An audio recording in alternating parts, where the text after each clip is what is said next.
Hello. I'm in downtown Grand Haven. Well, Centertown. 7th and Columbus. In a parking lot. Just on a walk. Trying to both get exercise, fresh air. A type of exercise that is pretty uncommon among people who talk about exercise, but I found my body responds really well to it, which is just like really ridiculously long physical adventures, like keeping moving. So rather than exhausting myself in bursts, even though that sometimes has a physical effect that's positive, for me that has a very negative mental effect, spiritual effect, emotional effect. To like go running, for instance, it ends up hurting my knee, but I don't even totally think that's all physical. I think it's sort of like something in my body resists the idea of building a practice of anything that I wouldn't want to continue as my practice. So if I know that ever since I lived in New York City, first moved to Manhattan, that was my whole 212 East, wait, I'm forgetting my own address, 212 East 12th Street adventure, when I noticed my first college dorm room was also 212, and then the area code of New York was 212, and after 9/11 I started going to a church at 12 West 12th Street, and that's how that whole 212 thing came about, in case you're ever wondering. Or in case you didn't see the video where I said it. Let's see, where was I going with that? Oh, so ever since back then, I've always, when I'm at my healthiest physically, which is something that I'm being conscious of lately, whenever I'm at my healthiest physically, I actually just eat very light and lean, like lower fat, as healthy as I can, but at the very least kind of lower fat, or whatever. I don't have a gallbladder, so maybe that's why the lower fat works for me, but it's not for everyone. Some people eat lower carb and higher fat and whatever. I would never begin to imagine that I would know what works for you. I've even had doctors that have tried to imagine that they know what works for me and just been wholly wrong. So and that's a medical doctor. So we don't know what will work for our fellow man, woman, non-binary, fellow human. Language is evolving, and I love that. So what has worked for me throughout my life is just being a person who moves. It's just like a natural way of being. It's just very like wiggling or dancing when I feel like it, running or skipping or whatever if I feel it, like if that energy is flowing in me, but not like when the energy's not there, trying to force the energy to come by doing the action. And I know a lot of people believe in that. They're very disciplined people.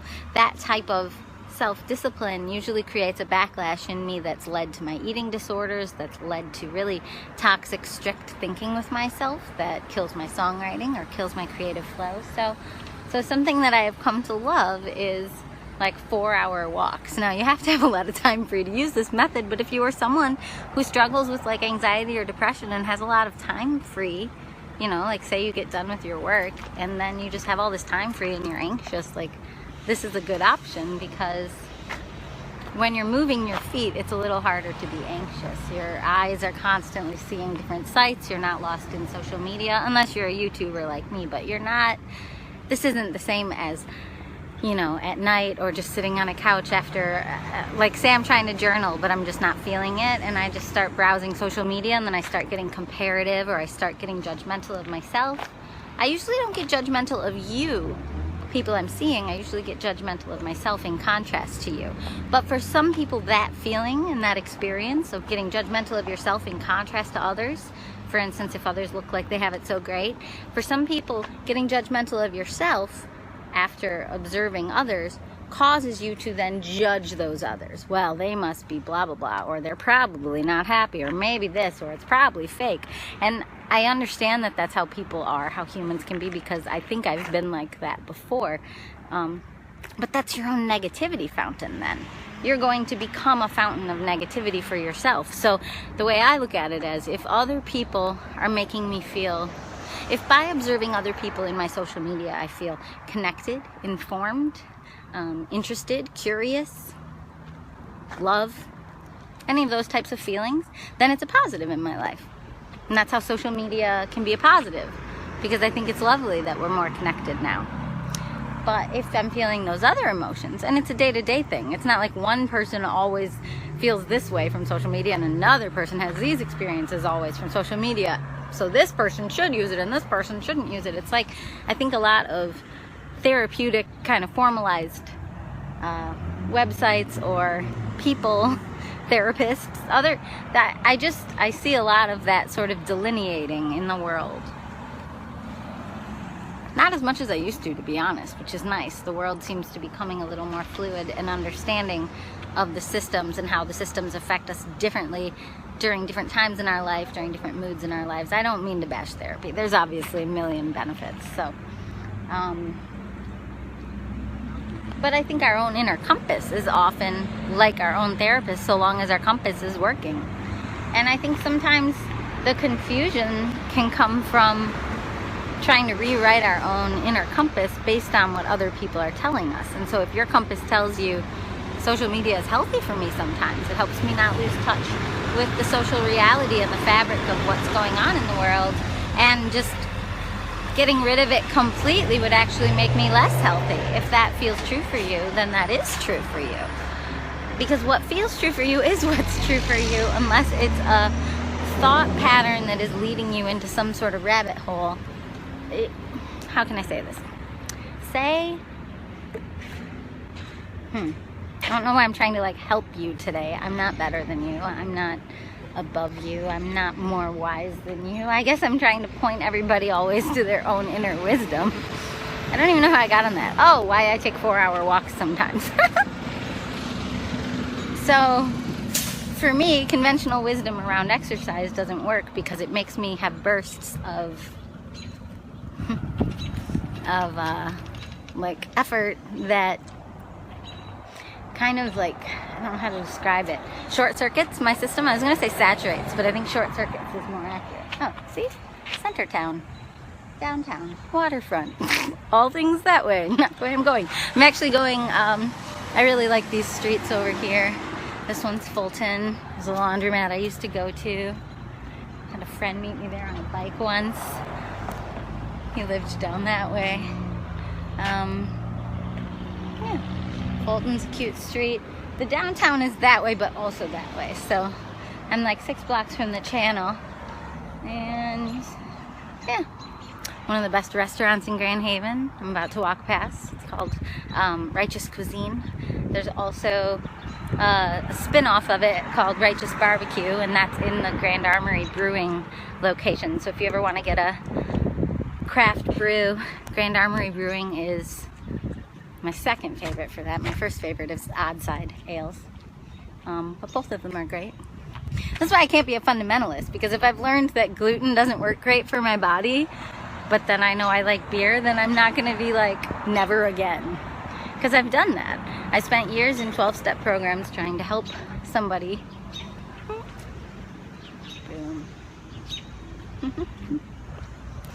And in the process of joining a 12-step program that I believe that person is the one who actually needed it, and maybe I needed it too, it definitely softened my mind around a lot of rigid philosophies that were not serving me.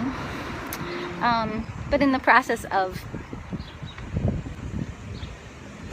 pursuing that path, I discovered that for me, a rigid, I will never drink beer again, even if it's to help somebody who I knew needed to have that rigid of a philosophy based on his really, really terrible self-toxic and others' toxic choices.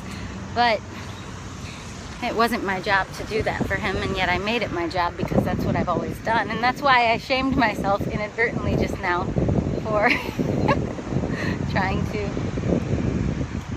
help you. I don't know exactly why I make these videos, but I know that it shouldn't be to help you.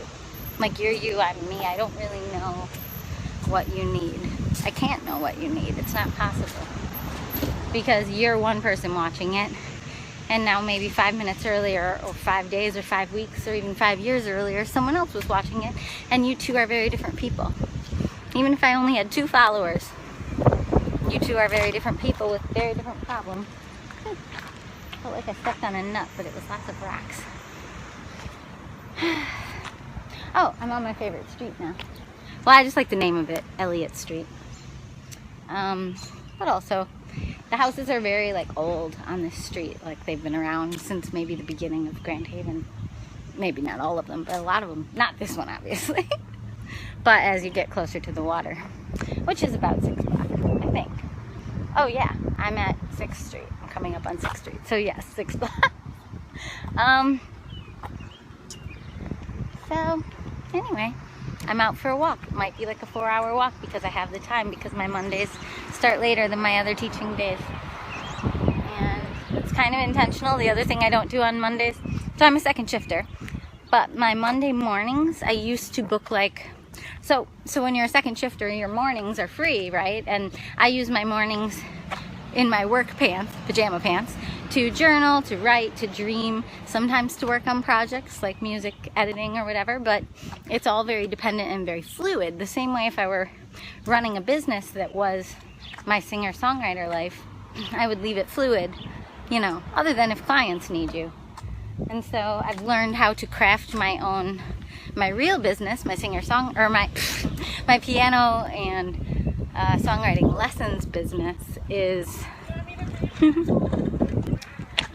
something that, hello, when I schedule all the lessons, I set blocks of time for certain things, and I go to some people's homes. Not right now. Everything I do is virtual right now, but normally some people come to my house and I go to other people's houses, and that's, sort of how that's structured, and each different lesson is based around different time blocks that are in different places, different cities that I go to for lessons. And so anyway, I'm crossing the street. I'm very aware of being in public and people smiling at me and or watching me right now, but trying not to let that affect what I say. But then again, I've also learned that interruptions are sacred. I was going to say golden, and then I was going to say brilliant, but I think sacred is right.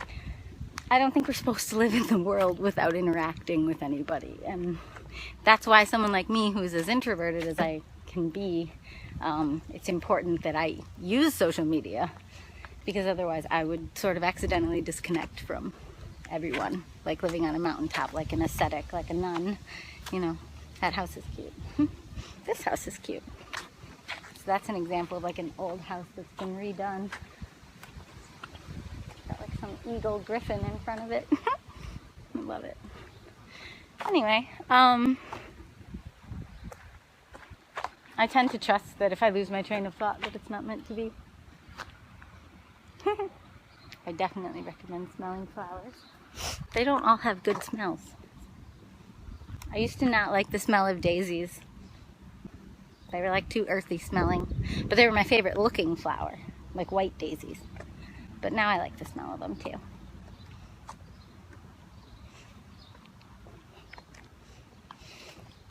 Anyway, welcome to Elliott Street. It's just a little beachy kind of street. I guess this isn't really the beachy part of Grand Haven. We're about a mile from that. That's way over that way. So I'm going to walk to the channel, and then I'll put my mask on because I'll be closer to people. I did wait. I don't do this walk on weekends anymore because Grand Haven is a tourist town. And this is normally peak tourism, and it becomes as busy as a pretty big city almost, right in the pockets of tourism. And so I don't enjoy being in crowds with COVID, and so I just don't even and also I feel bad for Grand Haven getting a bad rap, because yes, there are some businesses that are being irresponsible and or defiant and or shaming other businesses, or shaming people who are wearing masks or whatever that issue is. I don't like getting involved in it. I just wear the mask. It's even just as a sign of respect, but I think some people see that as a sign of compliance, and they're afraid of us losing our rights or something like that. I don't know.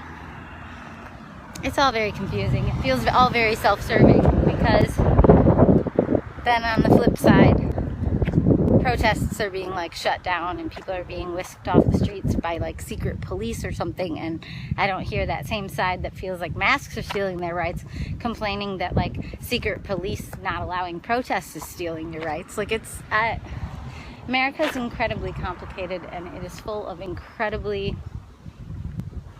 self-included, self-serving people. Like we are. And by self-serving, I don't just mean you yourself, I mean your community, your ideology, your belief system, your comforts.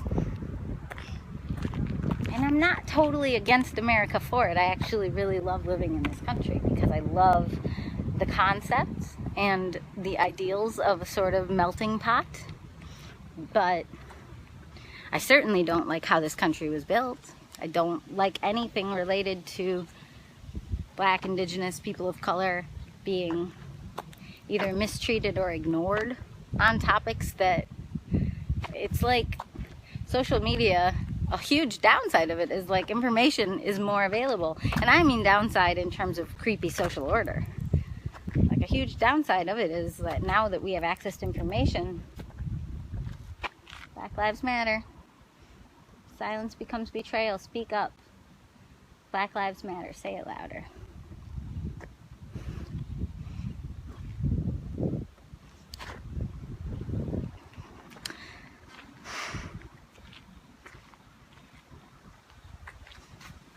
I feel like whatever order was created in a society required the suppression of free speech, in the sense of, you know, it could print history books that say that our ideals are free speech, but then it could also edit those history books. And if before the internet, you know, there was no way for you to know otherwise than what's printed in the books, the encyclopedias, the whatever, like, history's written by the winners, by the victors. And so it's like, I'm trying to find more, I'm not even trying, I just am finding more peace in that reality lately.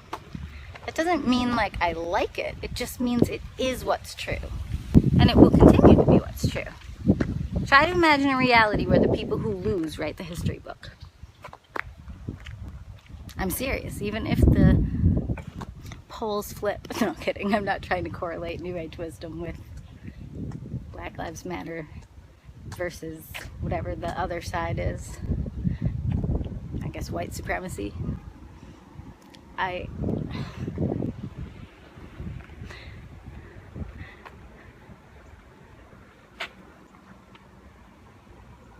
Hello.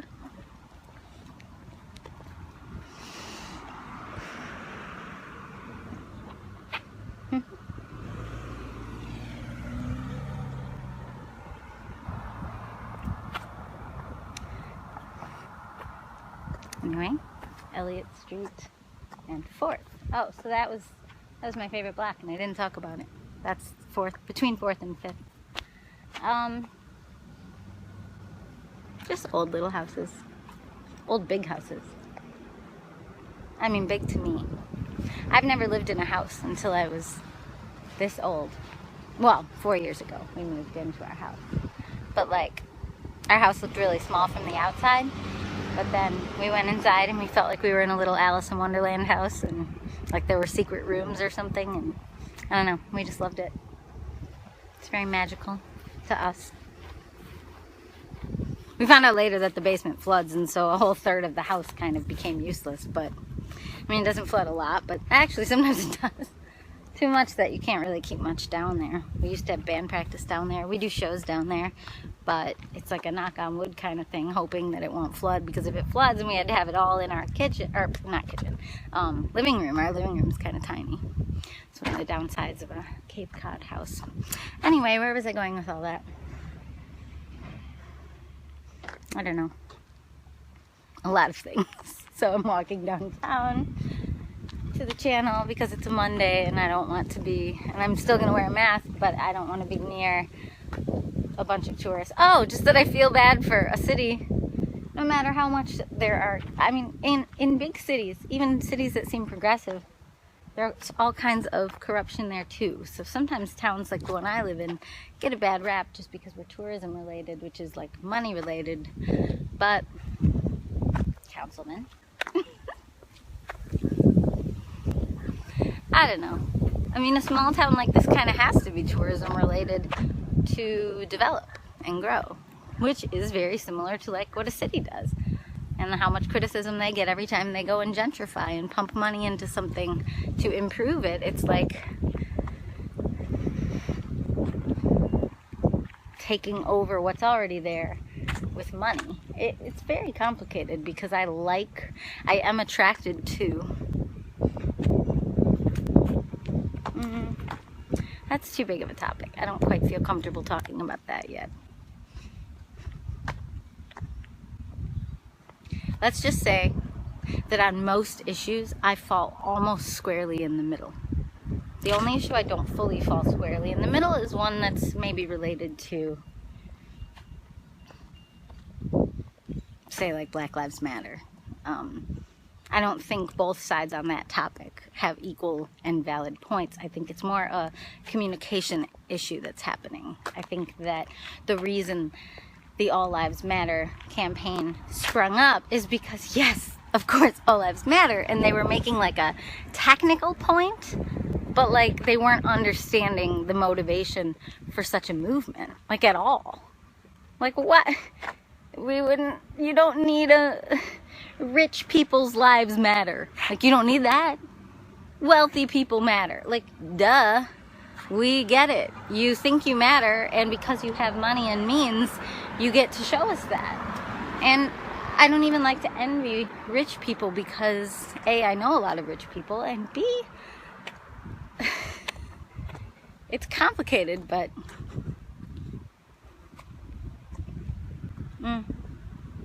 it's above my pay grade, which is 0 when I make these. So, anyway, I don't know. Some of wealth comes from.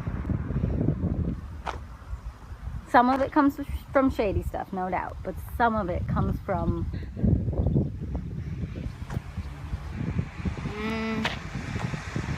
a positive inner alignment, I guess I would say. And so I don't want to wholeheartedly, whole conceptly bash a whole concept. The same way I can't, the same way I see on the other side of things, like almost bashing things like Black Lives Matter just because of like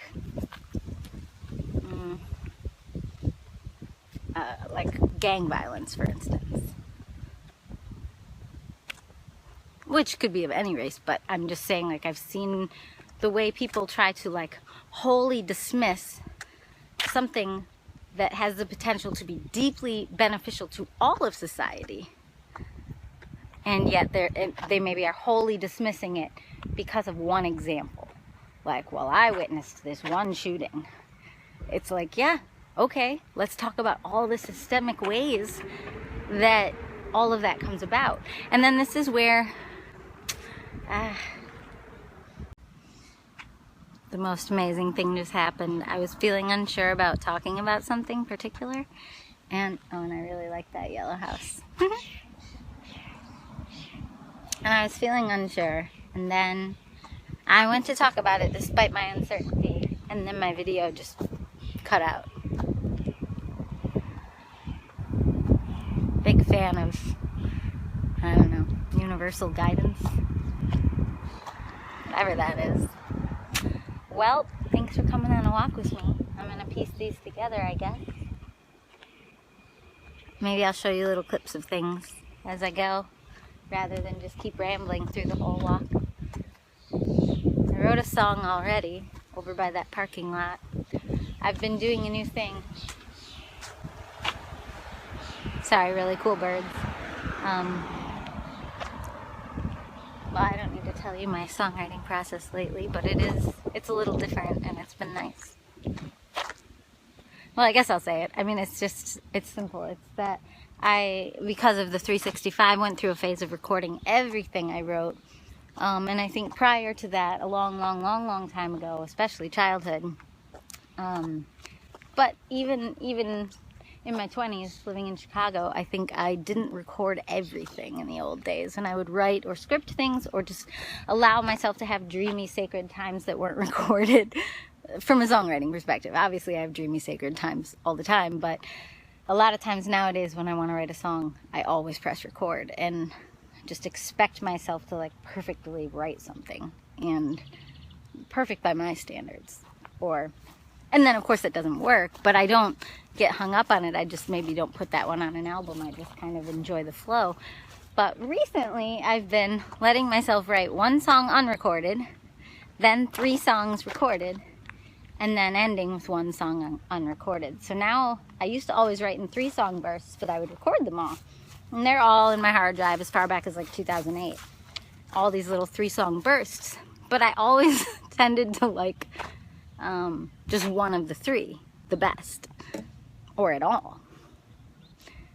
And the older I've gotten, the more I kind of see sort of sacred beauty in all of them, but I can't go back and spend time with all of them. But I enjoy the flowy feeling. I was going to say the flow, but the flowy feeling. I guess I enjoy the whole thing. I'm making myself stressed. Anyway.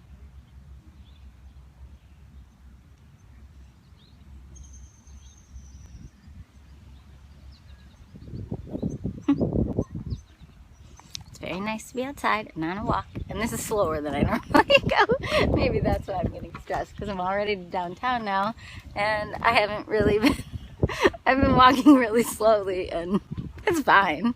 I always walk pretty slowly, but oh, here's a mural that I like.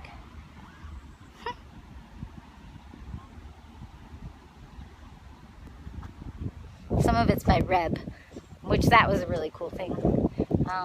I got to meet Reb and play a show at the same, well, it's a long story, but we played a show at the Pink Sky House, and then I think it was a different show, or maybe the same show, where Reb was also showing art, and it was amazing. And then I got to meet Reb, and then Reb watched my Ukulele Talks video with my doodles in it and said that the art was wonderful, or some other really positive word, and I was at the time unable to even call my doodles art, like, at all. So that was really affirming and helpful for me. But I don't know, Reb's really cool. This older guy. Nice guy. Weird guy. Like, kind of funky guy. Funky farm. Anyway, I think I'm trying to draw too many conclusions and make too many points, and maybe that's why it's stressing me out. Not just because I'm bouncing topics, but because I'm like talking about politics. And speaking of above my pay grade, like, speaking of like, I don't see what's happening right now. We are all literally being divided, and then we are aligning ourselves with these divisions. Mask wearing, not mask wearing.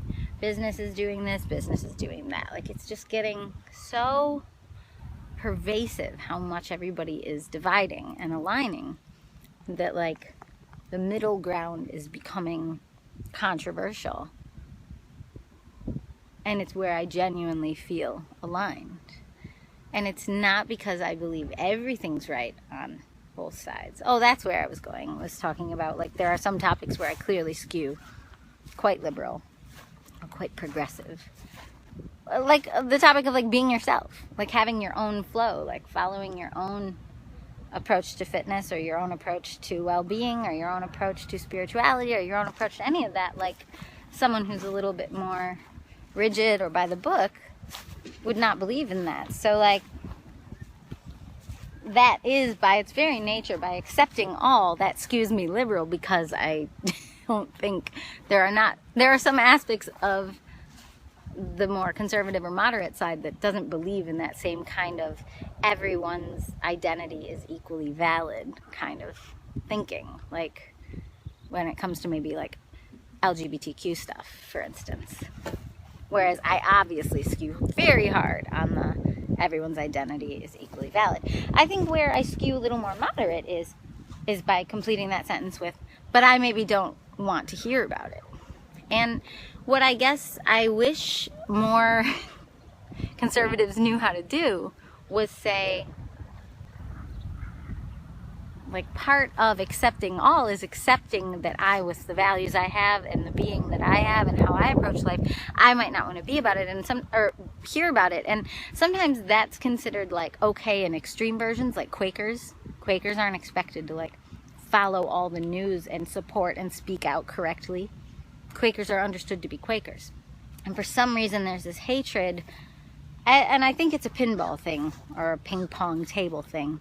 Like, I don't even know chicken and egg where it started, but like, for some reason, Christians are not given the same grace overall by the liberal side as maybe Quakers are. And maybe that's because there was too much oppression that came at some of these particular people who want to live an alternative lifestyle that isn't even maybe that alternative anymore. It's just a choice to express your maybe preferences, LGBTQ, or your identity, or transition, whatever it may be. Like, you may have come from a background of repression of those things, followed by choosing to express those things.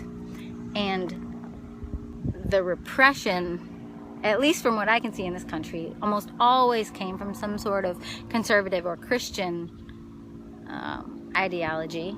And then the expression seems to come when people leave that ideology. And so, you know, why is this side, why is some of the more extreme ideology on the liberal side seeming anti-conservative Christians? Well, because conservative Christians were anti them through teaching repression, or teaching conformity, or teaching honoring the past rather than honoring the self, or honoring how things are or how things are done, instead of honoring what you feel inside as how you think things should be done. And so I am clearly a kind of almost extreme liberal and an almost extreme progressive.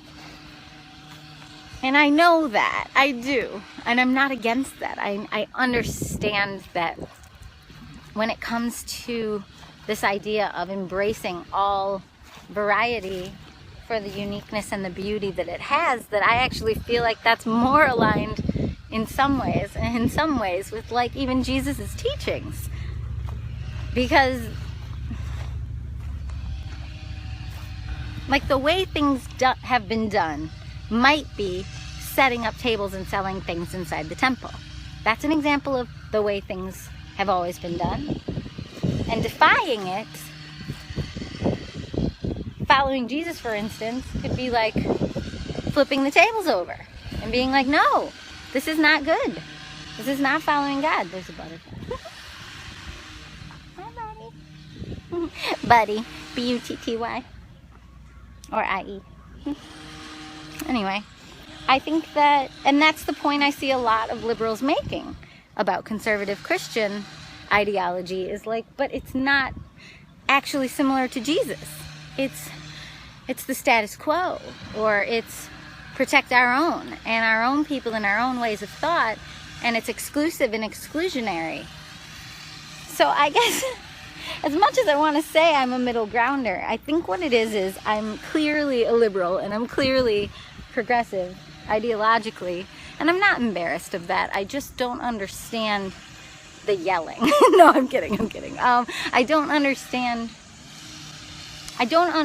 not seeking to understand. And maybe Jesus didn't go into those temples and calmly try to talk with people about how they were selling things. He just flipped the tables. And I know I'm giving the same example because I'm not as versed in the Bible as maybe someone who tries to defend all sides of things should be. But my grandma was a nun. I always say that. My sister is she's very Christian, and she was a science major. So like, she does a great job of reconciling scientific thought with Christian thought. And I talk to her more than I talk to any other human being on the planet. And so, I don't know what I'm trying to say. I guess I'm trying to say, the reason I feel the middle, the reason I really feel the now controversial middle, is because peace is in the middle. Peace is not on your extreme side. Peace is not in your yelling. And you could argue that Jesus wasn't about peace. Or you could argue that say you're more conservative. You could argue that if you always have to meet in the middle, but if people keep pushing the boundaries of what's acceptable by being more and more and more and more liberal, and say you don't agree with some of the things that they're being okay with, and you don't agree, but if they keep expressing those things, express those truths and influence the youth, which I think is one of the Christian concerns, but if that keeps being more and more expressed, then the middle moves. Unless you, Mr. Conservative or Mrs. Conservative Christian, move your extreme further over to the side so that the middle doesn't move.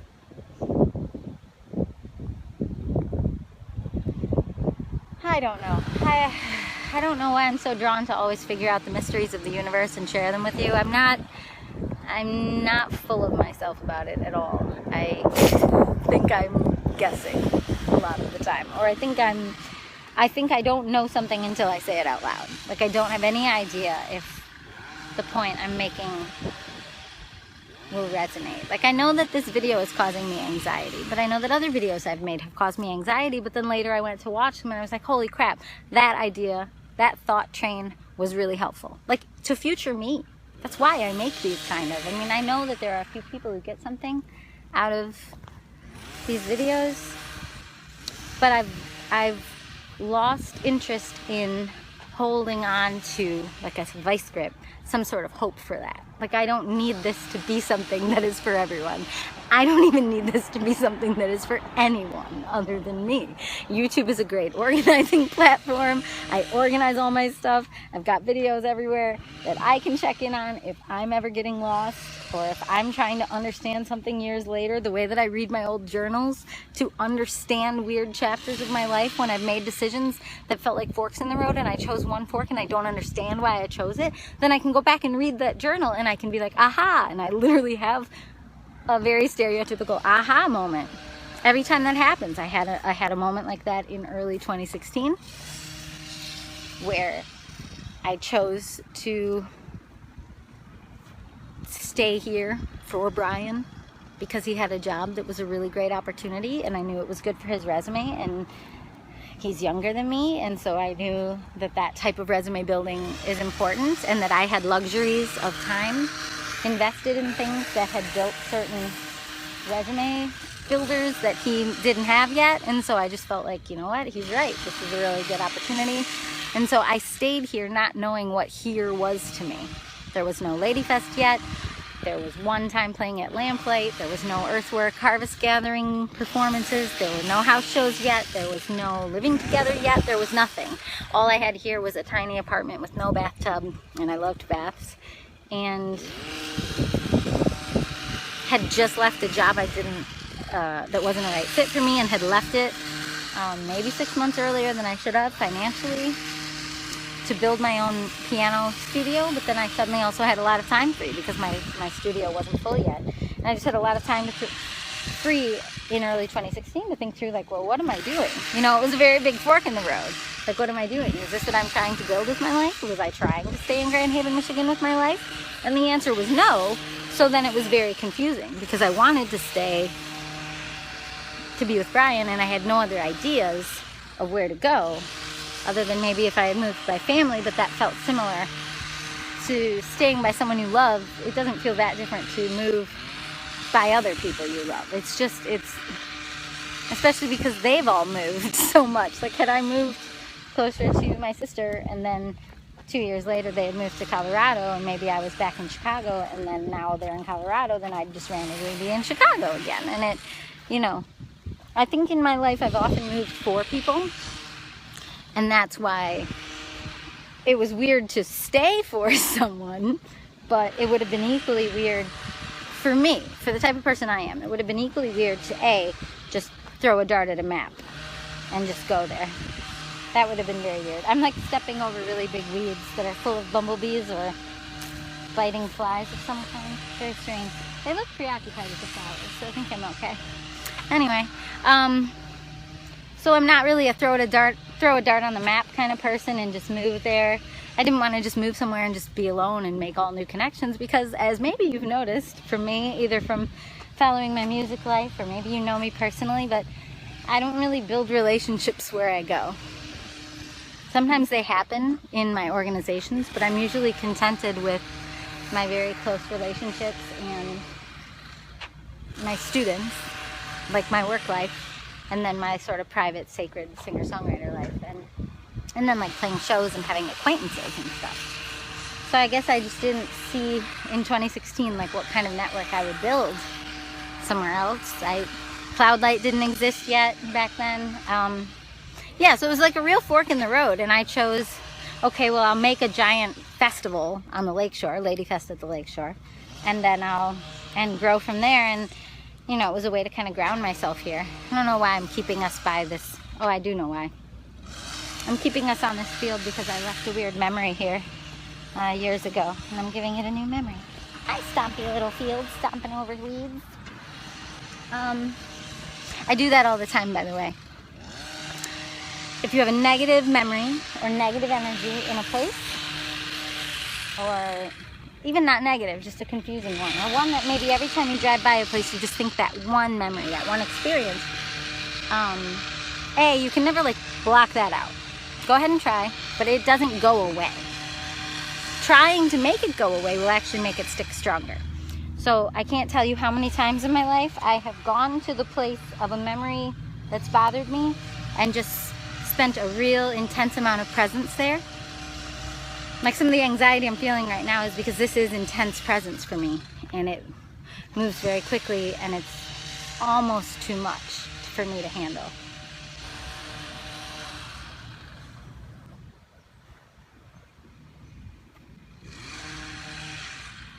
But yeah, we can create new memories in old spaces, and you can come to that space with the same thoughts of the same people, and you can infuse it instead with your now realities, maybe more positive or more aware based on growth that you've had since then, and you can just let those awarenesses that you have now about those people or about that experience, let those awarenesses infuse that same space now with your now mind. And then, I'm not kidding you, it's like clockwork. I've done this so many times that I believe in it.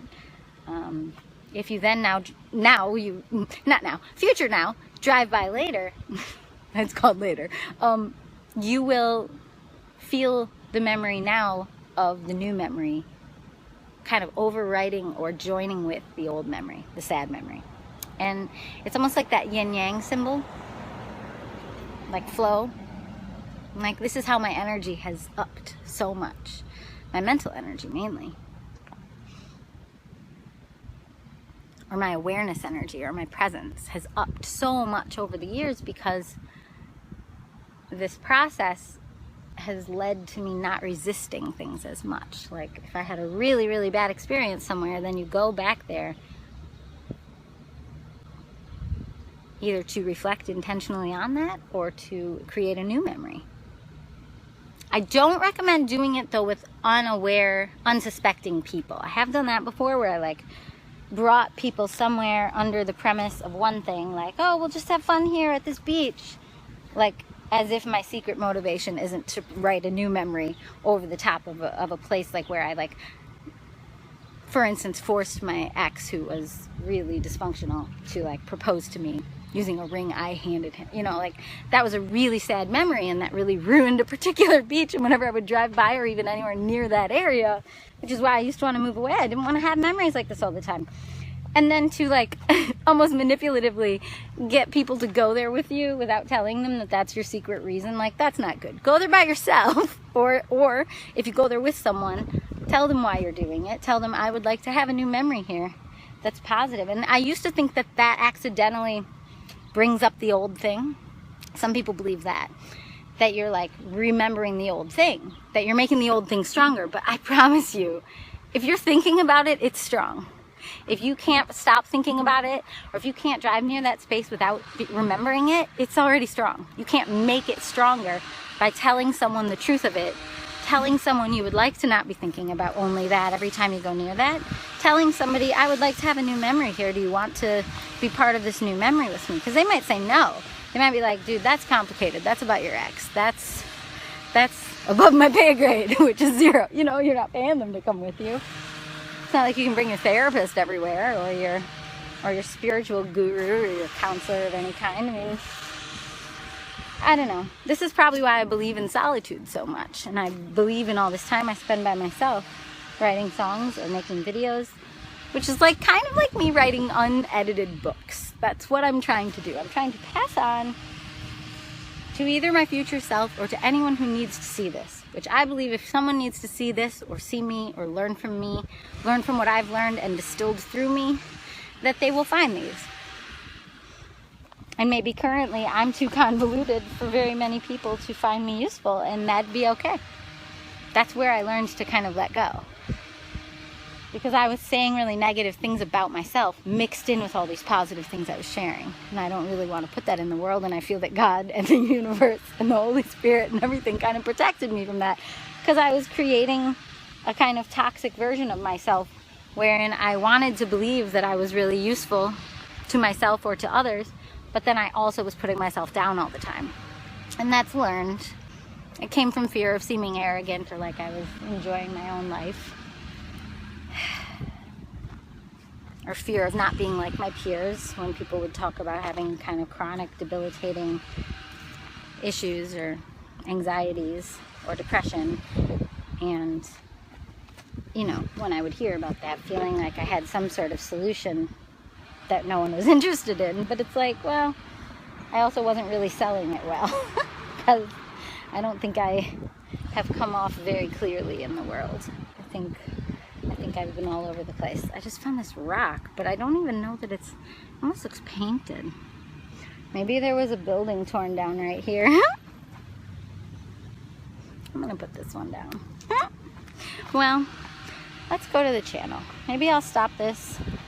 Thank you, space that used to hold a different memory.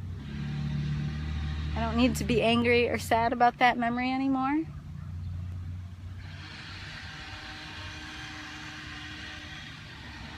There are times in our lives where we get ourselves into situations where we feel like we have no control. And in those situations, we feel like the only way that we could control the situation is by being mean or by being direct with someone we don't want to be mean or direct with. And if you're someone who's a kindness junkie, which I used to be, it literally feels like you have no choice. You feel out of control, out of power, because you keep defaulting to the nice choice. But in the end, you're not being nice to any of your own instincts. You're not being nice to your own awareness of what you need.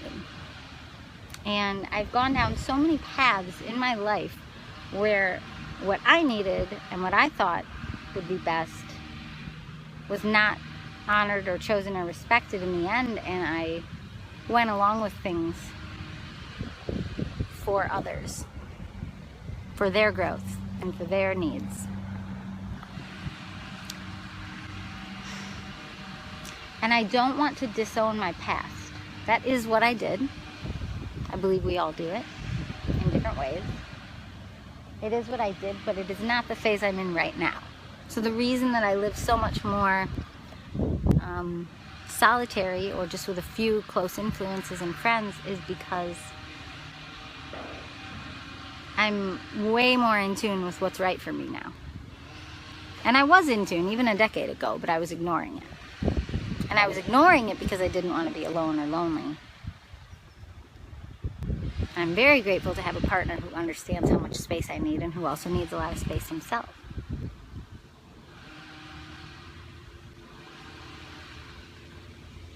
Thank you, Elliott Avenue. I like you.